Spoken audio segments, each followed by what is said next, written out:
కడప జిల్లా జమ్మలమడుగు క్యాంపు కార్యాలయంలో MLC Ramasubba Reddy media సమావేశం నిర్వహించారు. తిరుమలలో ఏదైనా తప్పు జరిగితే అధికారులు బోర్డు సభ్యులు ప్రకటన చేయాల్సింది తప్ప కూటమి నాయకులు కాదని ఎమ్మెల్సీ ఆరోపించారు. కూటమి నాయకులు రెచ్చగొట్టే విధంగా తమ కార్యాలయాల్లో కూర్చొని ప్రకటనలు చేస్తూ భక్తుల మనోభావాలను దెబ్బతీస్తున్నారని రామసుబ్బారెడ్డి వివరించారు.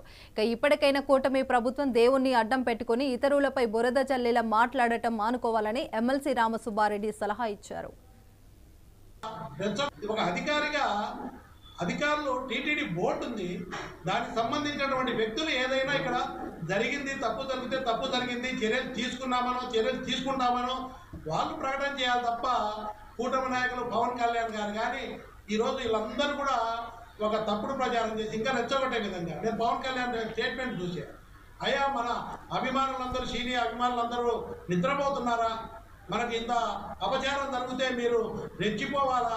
రెచ్చగొట్టే విధంగా హిందూ ధర్మాన్ని నమ్మే వాళ్ళందరూ కూడా మీరు ఇంట్లో కూర్చుంటే ఎట్లా, బయటికి రావాలా, గొడవలు చేయాలా అనే రెచ్చగొట్టే విధంగా పవన్ కళ్యాణ్ స్టేట్మెంట్లు కూడా మనం చూసాం.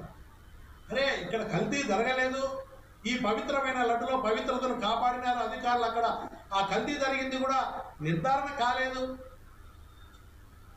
అక్కడ ఎలాంటి యాక్షన్ తీసుకోకముందే ఇక్కడ అన్ని కూడా కల్తీ జరిగిందని ఒక ముఖ్యమంత్రి స్థాయిలో ఉన్నటువంటి వ్యక్తి దీంట్లో అనిమల్ ఫ్యాట్ కలవకుండా కలిసిందని చెప్పి మాట్లాడిన తర్వాత అయ్యా సుప్రీంకోర్టు ధర్మాసనం కూడా